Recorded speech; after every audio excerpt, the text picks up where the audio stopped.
Hey everyone, in this video we're going to be taking a look at a few basic trigonometric limits. So what we're going to start off with is we're going to be taking a look at the graphs of a few basic trig functions, and we're going to convince ourselves that the limits exist and that they're true. After we establish these few basic trig limits, we can then use these limits to find the limits of many other trig functions. The reason we can do this is because whenever we're working with trig expressions, we can use our trig identities to rearrange and rewrite the problem into things that we already know how to work with. So let's start by taking a look at the graphs of a couple trig functions. So I have the two basic ones here. I have sine and I have cosine. And what I'm interested in is the limit as we approach 0. So for the sine, let's take a look at the limit as x approaches 0 of the sine of x.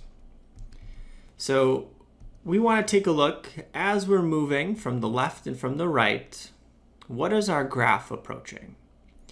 So as my x values, these are in radians, as I'm getting closer and closer to 0, it appears like my curve is also approaching 0.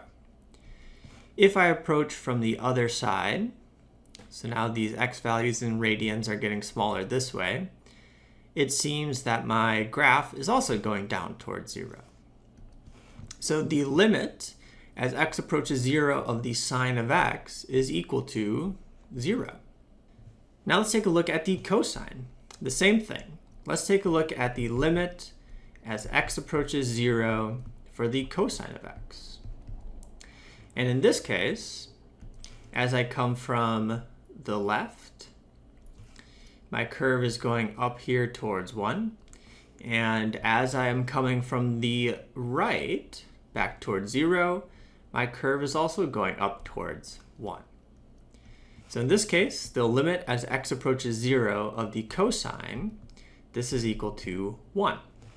Now these are two very important limits to know because as we know with a lot of trig expressions, we can rewrite all these different trig ratios in terms of sine and cosine. So having these is going to help us out in that. Okay, let's take a look at one more basic trig function that the limit is going to be useful to us. So here, this last one I have, my function is f of theta, so the Greek letter theta. This is equal to the sine of theta divided by theta. So we do have one value that is excluded from the domain. Because we have division, whenever theta is 0, this is going to be undefined. So we do have a hole here at 0. Otherwise, if we take a look at the limit as theta approaches 0, so the limit as theta approaches 0, and I am using theta here because that's the way my function is written, of our sine of theta divided by theta. And again, we'll just take a look at what is happening as we approach from the left. So as we're coming this direction, which value are we getting closer to? And it looks like we're approaching 1. And then from the other side, so as we're approaching 0, coming from the positives, my curve also looks like it is approaching 1. So that means the limit as theta approaches 0 of the sine of theta divided by theta, this is equal to 1. Well, now that we've established this, we know sine and cosine are very useful whenever we're working with trig expressions. So now that we have these ones, we can use them to help us find other limits for other trig expressions. So let's take a look at a couple examples where we do that. So the first one I have, we're going to take a look at the limit as theta approaches 0 of the sine of 3 theta divided by theta. Now, it's important to note that we do have the limit we just looked at. We have the limit as theta approaches 0 of the sine of theta divided by theta. But my example, this is not in the same form. So inside the sine, I'm multiplying by 3. And I can't just factor that out because it's inside of the sign. So we have to approach this a little bit differently. So I'm going to use a little trick here to begin with. I know that I want it to end up like the limit we've already established. So the first thing I'm going to do is I'm going to multiply the numerator and the denominator by 3. So we have the limit as theta approaches 0. And now multiplying the top and the bottom by 3, we get 3 times the sine of 3 theta divided by 3 theta. Okay? So I'm not changing any value here. It's like I'm multiplying by 1. But now what I'm going to do is I'm going to use a little bit of substitution. So I want to rewrite this so that it looks like that limit that I've already established. So let's say, let's let t equal 3 theta. So now wherever we see a 3 theta in our expression, we can substitute in just a t. So now we're going to have the limit. Here we're going to replace theta with t as well. So now this is as t approaches 0. This 3 will stay as is. But now we have the sine, and instead of 3 theta, we're going to substitute in t. And in the denominator, the same thing. Instead of 3 theta, we'll substitute in t. So in the numerator here, we do have some multiplication.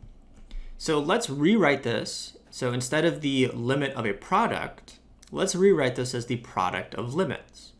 So first we'll have the limit as t approaches 0 of just 3, and then times the limit as t approaches 0 of sine t over t. And hopefully you can see the reason I wanted to do that is because now this second limit is exactly in the form of the limit we already established. So we know that the second one is just equal to 1. So this is 1 from what we established before. And this first limit, this is the limit of a constant, which is always just whatever the constant is. So this is equal to 3. So we just end up with 3 times 1. So then to finish this up, our full limit, so the limit of the sine of 3 theta divided by theta, this is equal to 3. And there's our solution. Okay, let's try one more. We'll make this one a little bit more complicated. So the limit as theta approaches 0 of the sine of 5 theta divided by the sine of 2 theta. Okay, again, it's not quite in the same form as the limit we've already established, but we can work with this a little bit using some neat math tricks, and we can get there. So the first thing, if I compare this to the limit we already know, so this, again, the limit as theta approaches 0 of the sine of theta divided by theta. If I look at this, I have a sine in the numerator and then just a theta in the denominator. In my example, I have sine divided by sine. So it's not quite there yet. So the first thing I want to do is I want to introduce this theta in the denominator. And I'm going to do that for both the numerator and the denominator of my example.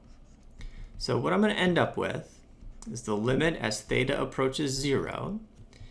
And then in the numerator, we have the sine of 5 theta, and then we'll divide by theta. And then we're going to do a big fraction, and in the denominator we'll have the sine of 2 theta, and then this will also be divided by theta. Okay, so we have the limit of a quotient, and let's rewrite this as the quotient of 2 limits. So the numerator, let's take a look at the limit as theta approaches 0 of our first fraction, the sine of 5 theta, divided by theta. And then in the denominator, we're going to have a second limit for that second fraction, like this.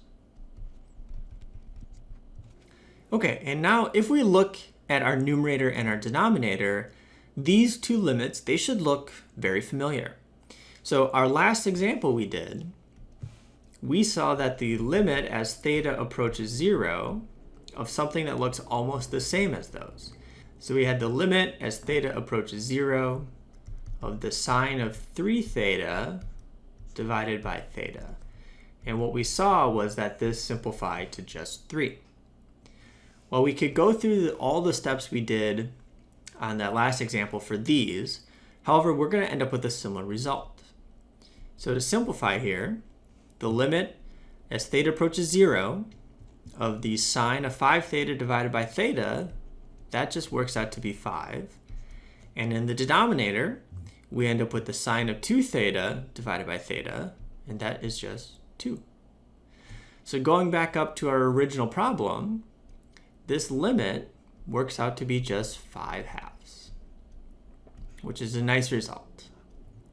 So keeping all this in mind, and the results that we saw here, we do have a couple nice shortcuts that will help us out.